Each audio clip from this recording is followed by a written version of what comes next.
This is going to be a discussion video. I've been currently working on creating a new format for Yu-Gi-Oh!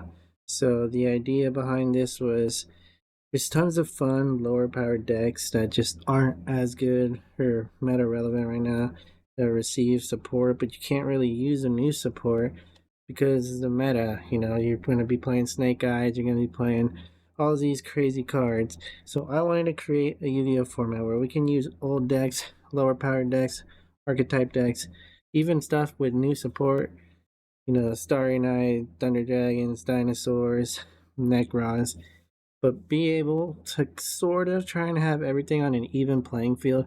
That's obviously not going to be the case for every deck, but we've made some rules, some limitations, and basically what I've come up with is called the Fab format. I say Fab, kind of linking it back to my channel name, but it also stands for Field and Battle.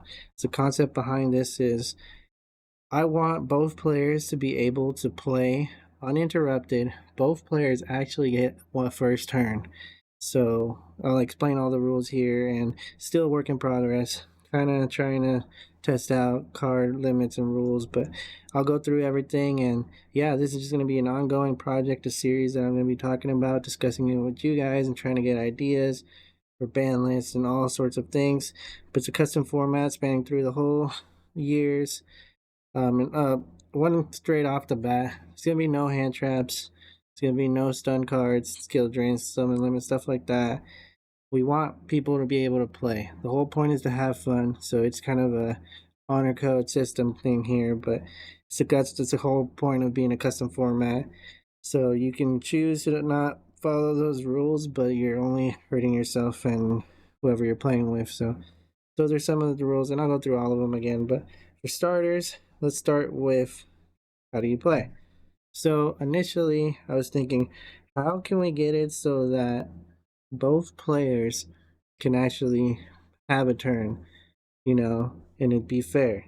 So what I came up with is the start of the game, both players will actually have their opening hand. They draw 5 like normal, and they'll have the whole turn to play uninterrupted. They'll get like 5 minutes, whatever, 2 minutes, whatever they need to do their opening play. And your opponent, and it's just happening at the same time. The only issue with this is cheating, obviously. It's kind of the whole honor system. We could kind of do it where you go one by one. You roll the dice, see who goes first, and the second player will have a sort of knowledge. But the thing is, there's no battle phases in both players have time to play, and there's no interaction. So nothing your opponent does, you can respond to. So I guess we'll just use the example. So if someone would have to go first because you can't really do it simultaneously without preventing cheating. But let's say I go first. I am the Thunder Dragon player.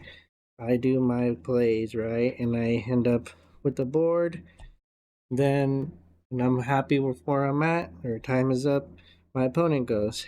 My opponent playing dinos will go, they make their board, and that is the field. So this is the field phase. So first turn for me, first turn for my opponent. So I won the die roll. I would have picked to either go first or second. You probably would want to pick the field second. That way you have some sort of knowledge. But again, there's no interaction. So even if they summon Soul Eating Oviraptor and search, I can't interact with him. I can't stop him. So there, obviously, that being said, there's going to be limitations to the format. But so the idea is we have something where, say I end up on that, right? That's my board. My opponent has whatever, and maybe a fusion monster. And we'll get into it. So this is the board. And then we go into the battle phase.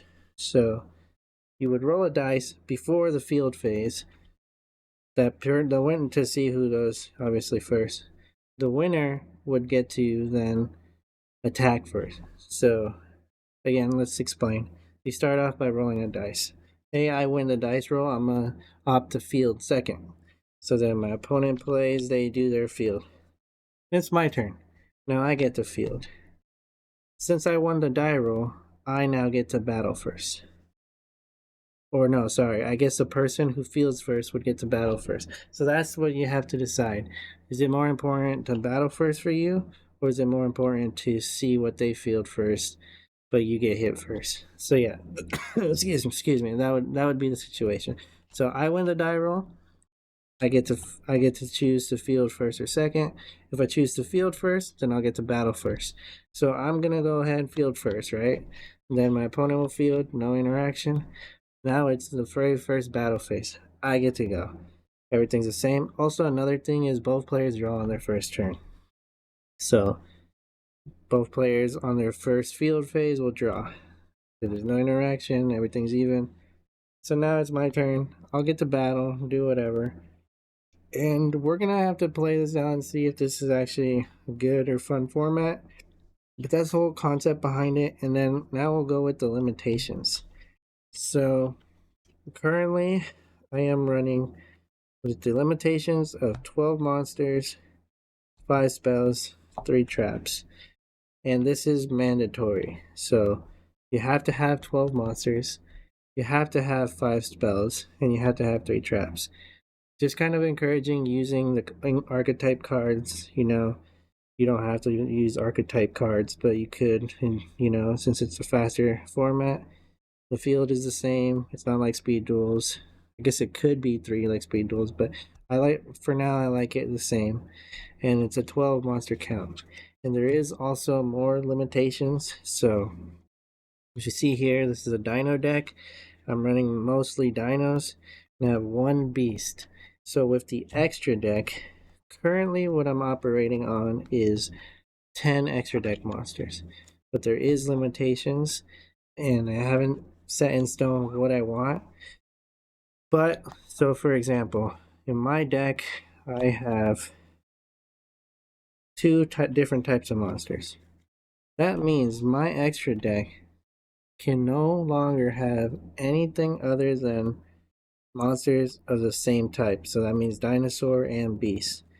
And also, I capped the extra deck at 10. I currently don't have 10 right now. Just struggling to decide what exactly I want this deck to look like. But let's just go with what I have. So in this case, obviously dinosaurs. So I will run dinosaur extra deck monsters for sure, guaranteed. That just makes sense.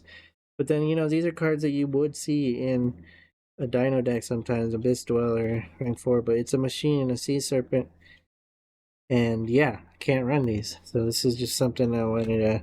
It's one of the limitations, and I currently don't have a beast extra deck monster to show you. Let's just, for the sake of explanation, pretend Abyss Dweller is a beast rank 4. So another limitation is this is custom rules. I can't summon anything from my extra deck if I haven't previously revealed it on field that type. So dinosaur, obviously that would be pretty easy. I've summoned a dinosaur monster. My opponent now knows I have a dinosaur monster. I can go into any dinosaur monster in my extra deck. But if I would want to go into Abyss Dweller and just make believe, in this scenario where Abyss Dweller is a beast, if I wanted to go into them, I would have to have revealed my Scrap Chimera, my Beast Monster, at some point during the match. So just once during the match, because you really, in your first match, you already gave that knowledge. So round 2 and 3, your opponent doesn't need to know that because they already do. So just once in the match. So that's all that would be necessary, and then I could go into Abyss Dweller. But in order to go into it, I've had to have revealed it at least one time in that match. So that's some of the restrictions. Another restriction is that for your main deck, the whole concept is trying to keep it low power, trying to keep it archetype themed. It doesn't have to be archetype themed, but that being said, most archetypes are all the same typing, but we know that there's some that aren't. So I limited it to 5 max. So you can do 12 monsters of any kind. And the ban list is going to be different too. So like Misk, you could probably run 2 of or whatever. There's going to be tweaks, and I'm still working on deciding what's fair and what's not. But The idea is that you have no more than 5 of a type. Um, Obviously, it's a work in progress. If I need to go up or down, I just know some archetypes have multiple types, like Beast, Beast Warrior, like Tri Brigade, and just stuff like that. And I'd like to, give some liberty to some decks that, don't necessarily have extra deck monsters, but they do have like rank fours that they could go into, and they might not be the same type. So maybe if you can put a machine in your deck that works, then it allows you to use machine extra deck monsters. So that's the concept behind that. But yeah, so that is that with spell cards. There's no negates, no bloat, destruction cards. So trying to avoid any easy way out. It's a fast game, so I don't want any like blowout cards or stun cards. There's gonna be a lot of restrictions, but it shouldn't be that hard to follow. I'm still a work in progress, and I'll have this all fleshed out eventually. But I did want to get this video out there and see if I can get some suggestions, some tips. So I'll show you another example deck here. I have Thunder Dragons. So in this case, I'd run. And then it's kind of cool too, since you only have 12 monsters. There's cards that you would normally run a playset of that you have to make decisions to cut. And yeah, you just have to decide. So this would be my main deck for Thunder Dragons. Then I have 2 of the fusion, 1 chaos space, instant fusion, gold sarcophagus. Still currently looking for the 3 traps that I want to run for this. I'd probably pick in archetype trap cards, but just things to mix it up. It's a different type of game, and it's a format that you can finally appreciate all the random support cards that decks get and just get ignored throughout the years. And show them some love. And then obviously in this case we have just Thunders, and then Cross Sheep is another card that goes well with this, but I currently have Beast, right? So in order to go into Cross Sheep, I would have to have revealed my Aloof Lupine.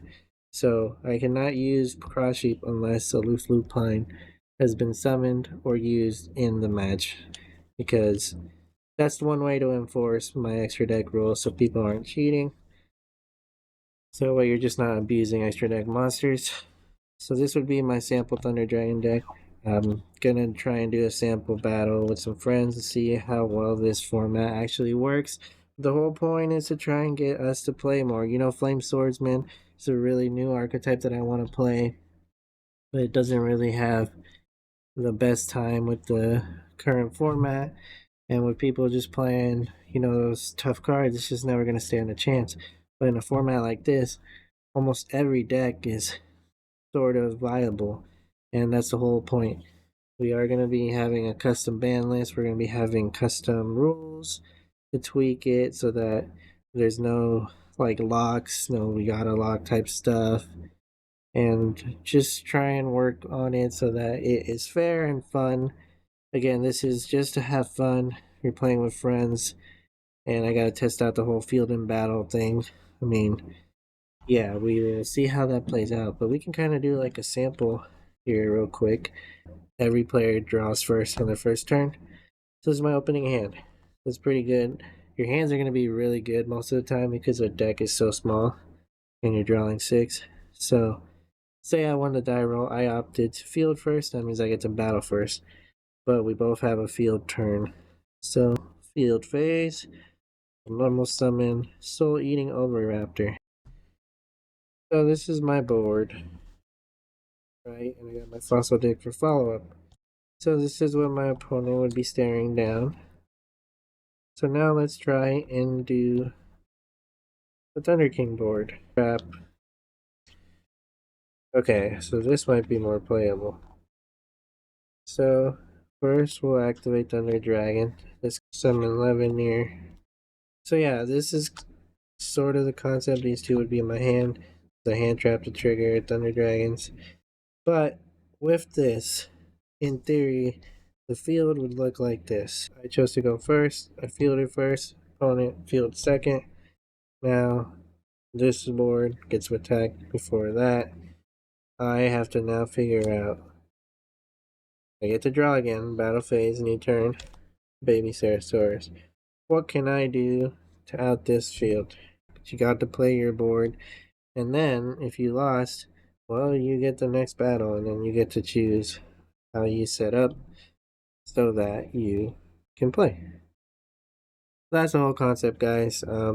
Definitely a work in progress, but I'm really liking it, and I'm gonna test it with a lot more decks. I'm still building a lot of decks, but thank you for watching, and I really hope you guys can help me out here. I really want to make this viable format. Again, we might have to increase the deck list size, but this is a start.